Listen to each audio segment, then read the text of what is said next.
All right, everybody, here we are. We made it to the main event of Extreme Rules 2014, and it's going to be The Shield going up against Evolution. The Shield, one of the strongest trios that we have ever seen in the WWE. But then also on the other end, we have Evolution, one of the strongest, sort of stables that WWE has ever put together as well.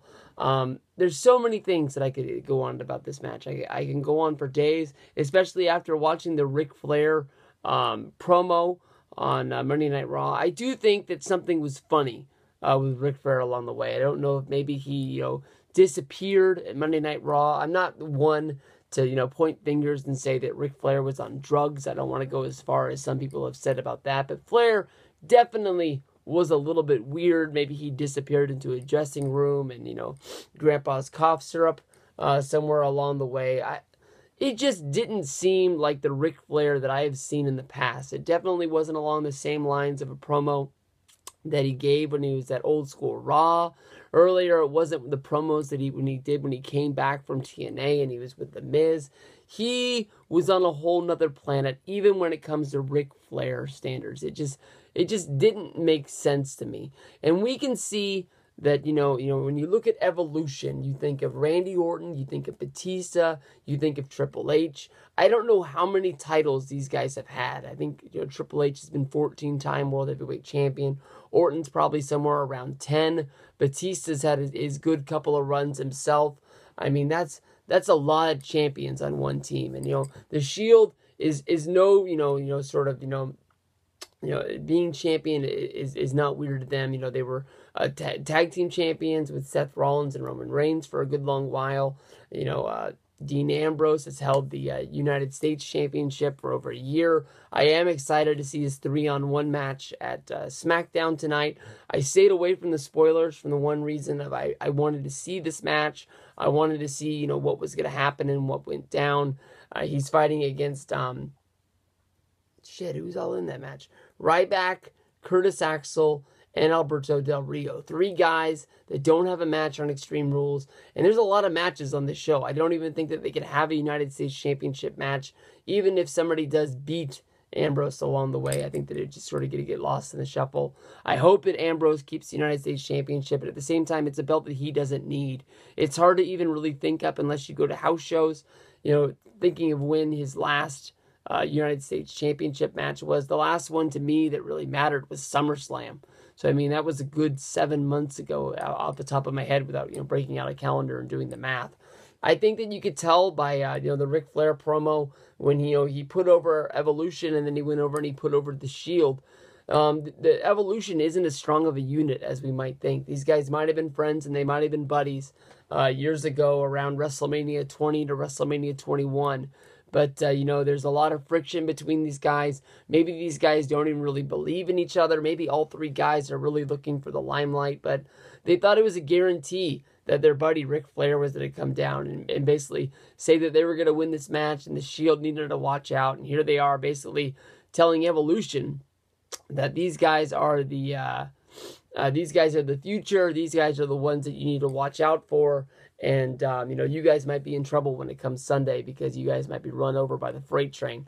Well, there's a whole bunch of talk about where everyone's going. I think everybody thinks that all 3 members of the Shield is going to be, big timers. I really think so. I think if anybody in the shuffle could get lost, to me, it's Seth Rollins. When it comes down to it, Seth Rollins is the one guy that I really like to watch his matches more than anything. I'm not one of the guys who jumps up out of there and says, I was a Tyler Black fan back in ROH.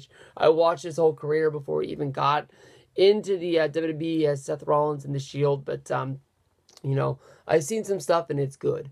And a lot of times when I watch Shield matches, he's the one guy that stands alone. I do stand up for Roman Reigns. When everybody came in, everybody was all over Dean Ambrose for him finally making his debut.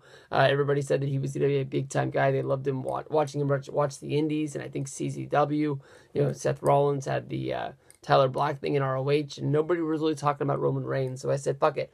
That's the guy that I want to see. And that's the guy that was running people over. He was the guy that was finishing the matches. He was the guy that was getting the wins. And when I met him at SummerSlam this year, I told him, because the buzz really hadn't taken over. People knew that he was a Triple H guy, but the word wasn't out there that this guy is a surefire main eventer for the WWE. This is the guy that they want to build around. It really hasn't, came down to it. And he was at the end of the table. I met the other two guys, and I met him, and I said, Roman, I don't know the best way to say this, but there's got to come a day. No, that's not what I said. I didn't say that. I said, I don't want to bring any offense to these two other guys that are here. And they automatically were like, oh, I'm interested. I want to see what he has to say, because he thought I was going to slam him. And I said, those two guys are really good, but you're my guy. And there's going to come a day when you kick their ass, and I'm going to be cheering, because I'm going to be able to say that I was your fan from day one. And he said that was cool. And even Seth Rollins from the far end of the table said that's really cool. It takes a lot of respect to say that to our face. And I just really hope that happens. And everybody's saying that, the SummerSlam main event is going to be Roman Reigns versus Triple H. They have to be able to get to that match somehow. And I don't really see how Roman Reigns, as a member of the Shield, is still able to do this. And I know that where this is going, it always has, 100 people groaning about what I'm about to say, because, from the Royal Rumble, from Elimination Chamber, from WrestleMania, every match was supposed to be their last. We saw these guys eliminate each other from the Royal Rumble. We saw them, lose a big match at Elimination Chamber. And then at WrestleMania, they fought like it was no man's business. Basically, a babyface group taking out the Authority, showing, the WWE that these three guys are three guys that matters. But for Roman Reigns to be at this point in 3 months at SummerSlam, we have to see something happen to the Shield. You can't have, Seth Rollins and Dean Ambrose on the outside of a SummerSlam main event. It doesn't really make any sense to have two guys from your group be out there as your manager and not just say, like, I'm going to go out there and fight this one alone. The Shield is at the height of its popularity right now, because basically everyone loved these guys when they were heels. But basically a lot of the kids, the marks, the people that believe in the shit, hated them because they were bad guys. Now they're good guys. Everyone loves them. Almost 100% of the board, everyone across the board loves the Shield. You're not going to have that moment of what the fuck is going on if you don't break these guys up sooner than later. I can easily see the dissension in the Shield coming back. I don't know if it's just going to be Ambrose turns his back on Roman, and then maybe you have a match next month at Payback of Ambrose versus Roman Reigns, and Seth Rollins is on the outside. Maybe he's trying to put them back together. Maybe he has to play peacemaker, or maybe you make him the special guest referee, and maybe then he turns his back on Roman Reigns and joins as Ambrose. People thought that Mason Ryan was going to step up and he was going to be a part of the Shield, basically for the one part of he's a big dude and almost has the same shape and look as Roman Reigns. He's gone. Can't do it with him no more. So I'm not 100% sure. I want to pick Evolution for this, because when you break down why this match is happening, is because Triple H wanted to become champion by beating Daniel Bryan on the Monday Night Raw after. Randy Orton and Batista did his bidding. They went out there and kicked Daniel Bryan's match, and the Shield came down and was like, no, it's not happening like this. Basically they stood up for what they came to the WWE up for. They stood up for the injustice. They basically stood their ground, and that's what set up the Evolution match against the Shield. Basically, when it comes down to it, Evolution wants to be the champions. That's why they're fighting the Shield. I don't know how they get from here to there. People say Batista's not going to be there next month because he's going to be out, promoting his big Marvel movie. And, basically all the people that met him at Access are going to be glad they met him, because he's going to be a huge star when he comes back to the WWE after being in this big, huge Marvel movie. I want to pick them. I want to pick the Shield. I'm 100% torn. I think if I had to make a prediction, if I had to put my money down, I'm going to take Evolution in this match, basically because one of these three guys has to be a main eventer next month against Daniel Bryan. I don't want to see Daniel Bryan versus Kane 2.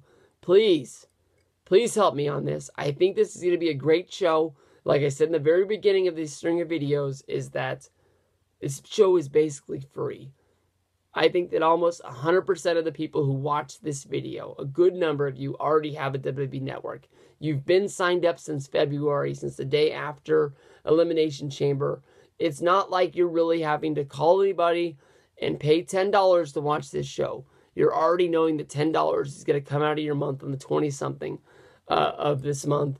It's not costing you anything. Everyone's going to watch this. This is a big, huge game changer for the WWE. No longer are pay-per-views going to be watched by maybe 10% of the viewers of people who watch WWE.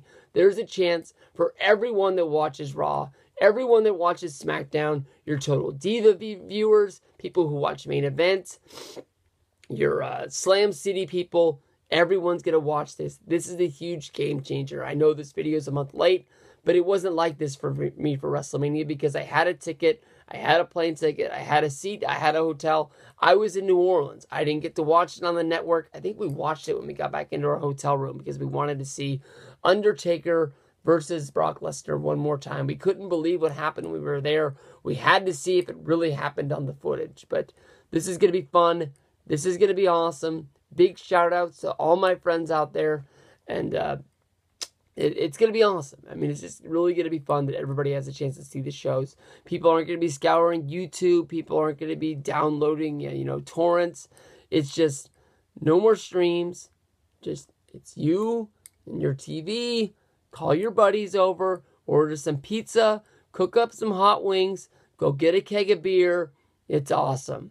Nitro parties are back. Only it's WWE Network parties. Yeah.